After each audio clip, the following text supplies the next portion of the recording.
mi ko do le we ni se ami bi mi ma fon dagbe ami ko no kwa so sin azan we ro po gogbe e home be nte ni gbe mi ko do kan ero ki ho e ho ja ma le ye ko ze we plele egbe bonu e renu le yo mi na do gbe ton mi pepe matin libre e home ton yo e di we mi na be sin aloropo no ho asi pe amejele minu mana bu bo ho alonu yona go ji amazuru mi tole ye me mako do ho ko ale yo bola fo so ho de tin bo ye ho poko d'Ivoire po ye le oni de su poroporo ene kudikuri e plodo do be ni fa cho isuro po de be ha be zon din ye zon dun mo lo bo gbe otan e ro na ho e ko do po lo isin to me yo e na ido tonu we ma ene di si le egbon lagun minu ma ho alonu ye do Amazon U20 enele diyan ye na inu wa da ho eniyan sin do me inu kontan do be ne to mi ton do bola foso wo sin apa we do yon le sin alinu won ye din to lo bo iton do onu wa da ho gbe to mo kontan sin donon matin libre e we so do agade adu si me do ihwe ton ji e homen matin libre do po e wa do so mi horo fe me e ti me po do benjere no gbo e so me ne yon bo mi ko iblo lido sun mi do gudo e sin azan we ko gbe pe ta teme ejo gbonzun do hado yo cho ho mi jodo te mi we le yiwe mi jodo te bo wara ibo ho gbon ka mi go mele yo tiyan so mi on di fo e ne ma ka de ro ma ka mi ro apa e de ton ho din ne blogbon gbe ikaja fi ezun do gbe ikaja ji yo Martin Lebron no kan bi ho wi ton e we so we ji ro we kweton ji e homen bo ti me po do menjire no gbo e ko itenwe e ro nu kan bo romian wara yi do na blo e don dien beta e no yoro e so u de sudo e ye dien le na blogbon bo le bo to nda gan iton ji wonu ko ina tin be na si hu no bo wa lo bo wa nu won ye ro duwe zumo ko ton ji no bo wa nu won mi atun iton menjire chinu sinto e sa fo sorote do tomi tomi fio no bo podo wa ko benenpo ye bo no jile alora lo me dion mi na si ho wa donu kan be te ko jeji lo me no bu bo so istalo ye vivu e do SOS finele yo ye de afodagbe mon koton chinu sinto e do benen tomi tomi fio sa fo sorote podo wa poko benenpo ye we de afodagbe mon koton bo no bu me bo azo esi ho wa e no esi ho so bo idalovi enelena do village d'enfants SOS finele ye de afọmọ nkan ton be je hongbe lo je gangbe bo me bi ho alo na Martin Libre ewe soro do bi do we kweton ji e homen no we level we kweton ji e we ndo menjire mi atun no le kan chicha e do endu sinto podo benento po sintetin zon lo me ya fo zon to eni otan lo benento mi ton fie mo menjire no gbo e endu sinto eli do beneme be tesi jole lo ha e karo moncho no wa do po e do to we le tintin e do ganji bo do jogun bo nu do yi esin do to we le tintin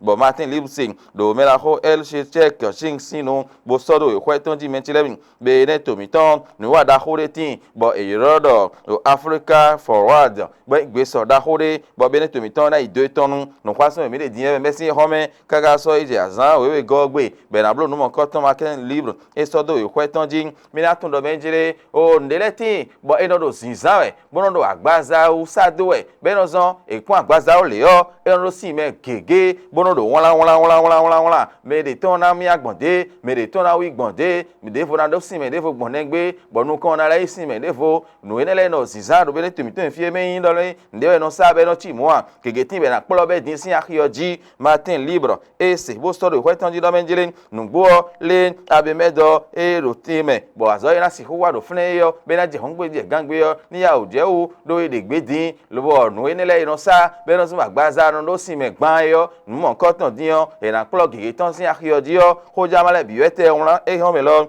le meilleur e ti me po no menjire nugbo menjin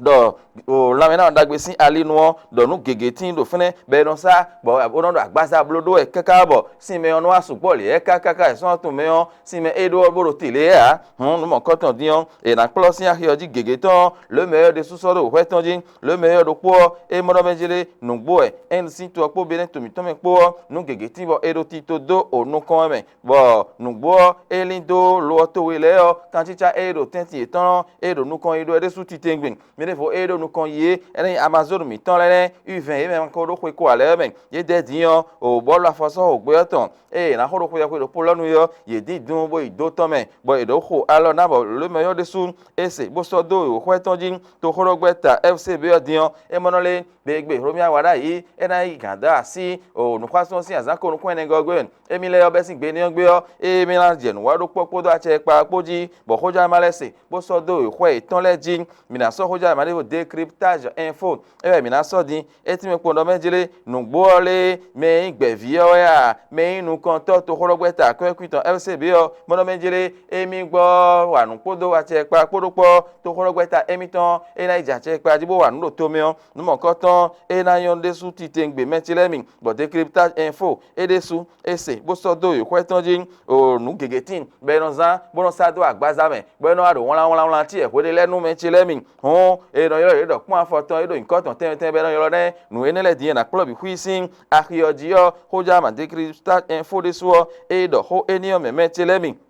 ajache news ewe mi na so din eti me po ndo menjele e do mi pon ototo kweda ho e do we me fine yo e o le ayo jidegben yo e a so ado yan e pon gbede pon ame ye je din akiza ali no esi hublo ejiro na le yo ko bi hu iple boza fie no zemede we a podo fie eno so asinzono wa bo no ya penu kundo to ton gbo file po e zonji boza o club bi hu wa ajache news e se bo so do we kwetan jimen da menu gun si agbasa no dion ajache news eti me po ndo menjele ye me yin de menu ogoburu de menu gun eni odion ejinja yin gege itan do agoe bona si hutun lende do ali gege nu hoja ma esodo ikwetan ji me menjele mi o mi latun le maka ikwetan ekoro ntan to me menjele mi do eni ozon din bo ali gege tin bora yin susu to do kutan sin to ho minu sun do poropo do po me menjele mi ali egbon o fama kiku fune gbogbon aise kutan ton fune yo ali ona yin su do nu gege tin be ko je ti to ji o menjele mi to horogbeta democrat ye de mo do menjele nu gbante ro jije yo emi kun ro gbere po do pa che pa ko gbere pon me hoja male yo ye do enion fraternité e mi na so din e ti me po do menjele FCB dion e le na blogben bo wa no po pa che pa po e we sun kan we e de democrat o pa ko yo ye de ka mo no ye mi yo gbe mi poro ami o do ben mi kun ro gbere po do po a che pa e ro fun yo ben de mi ro no pon gbe din yo e so mi so po nu bi po wa ko yo fraternité ti mo do menjele e ro de din yo chokoro yin doko klo yo nuwe bo ero de tiwe mi ro poro tuntun hello e mi ko tun din ene le Amazon mi tan le ye de e o hwenu home bi o ti me ye bi o tan me de su ti tengbe do gbe o tan bi ero na hwodo yon lesin apa ho ye me ma ro ko ale yo e din do ton nu wa da ho ene wa fraternité e se bo so do o we hwetan din l'informateur e de so a hu de do mo le yon le ye ra ga ye de su ro bola lo afo so ho sin apa ho me ye de din gbe o tan tro lo we zan lo bo ho ko divoire sin to bo itan o do ton mi atno le FCB odion wa no po wa ra ipo po ache pa po ye de koro no mo kan ton to e ho me dynamisme info ewe mi na so din eti me po do menjele nu bo democrat le kun karo ni odo be ye o mi te mi po ro fi me mi karo gbere po do pa che pa po gbere pon ya o ye do bo jujonji bo dynamisme info e de suse bo so ro hwetonji e karo mocho FCB e mo no menjele nu bo fi eje din yo e bi odo le e mi na bi o we cha yare yo me ro to o me lo bo hoja maledo le matinal eti me po do menjele we cha yare we ya azo iwa nu kwe wo ro fine le no bubu azo gbe wazo do gbe no po kwa che pa po bonu mi ganji yo ye me hon to yade e se ho wa no mo koton bonu mi je joro ko le me on le matinal fonzan bo ito ye ton le do ko ton le din lo ka ti me po ndo menjile FCB yo din yo e din e ko di da agban ton le me bo fi ezon do gbe ka ho ya ji yo do gbe ro po do kwa che pa po ton zon do gbe ko epo menji do no kwa so sin azan ko no kun ene go gbe yo ene san agban bo jinja yin po gbogbo do gbe ro po ho po do ache pa po bo matinal ebe so do we kwetonjin le telegram ere so mo no menjele e garo mo cho to ide so tin ba ite ro cho ho so e do azo gegetin be e dosin do agon su do me azon sa do gloji gbe sin ka me don bo do bi blo e be zon azo ne le din do gege hengle do to sile we ayeji ede ode so hun e tan bi ere zize don di be ro cho ho so e lo menjele azo ne le dosin me azo da ho yo e ra fo ku inu e lo bo le telegram e se bo so do kwetonjin mi atno le democrat le din ko do FCB le po ho vovo e debe mi mo no menjele mi na wa nu po ache pa po FCB na do fo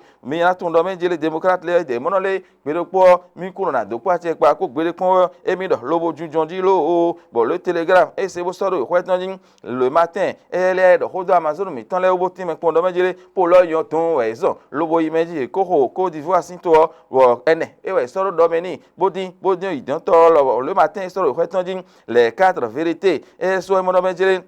nugbo menji do gbeta eyin sud sudto evoro no to e do to hosin alino de na ragbon bonu kon ina se hotiyan ero no mo nkan ton to elo libération de so e mono menjele nugbo e onu gegetin bo yonu mi ton le ko mele ko e no zamono sada agbaza o e no bana mi aganu kanu meno zon kaka ko lima wi gbonde a sakate kana flo abi negbe kana wi bo asa kana mi ado de bo si mete no ado agbeto ro po si agbaza o onu e no za do to me bo no ti mo le keke kpolo si ahio dio ewe inu emi anu kuntie le timene lo cha chore hole do pobo inkole do toro lo mechilemi ene bi huidio e na kpolo si ahio jibo hoja male bi wete do ha e home mechilemi ja pata ewe mi na so din etime podo mejile fc bi omonole mi gbo eje ache paji bo wa ndo to meyo e na yon hulo do debe gun si agba sa ye de ka monole no ya khosus don do taji o to kwe ze bozan be do we dede be monu kun je bo no bi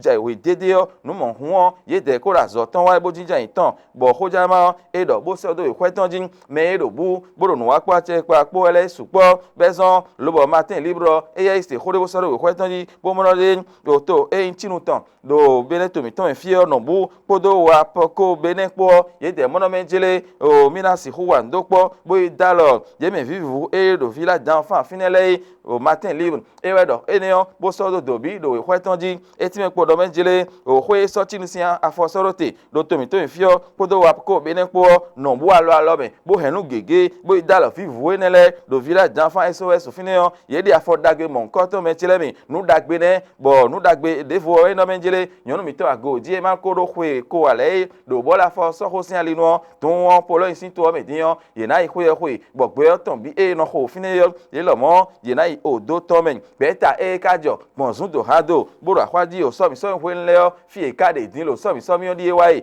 ne ka na wa gbe din adio no yin bo matin libre e do kin kan bi o bo gbe so da ho de voting be do na blo me menjele mi do Nairobi fine be si ho me ka je so no kwa sun won tin o ye kan e me mi de din be so eneo Africa forward ewe ilodo bo bene to mi ton ena ido ton me mechele mi ena chenu mi nu e hoja male ye henu pepe e homele yo e dodo tenu mi eje mi kodene mi kudote bokudo to do besia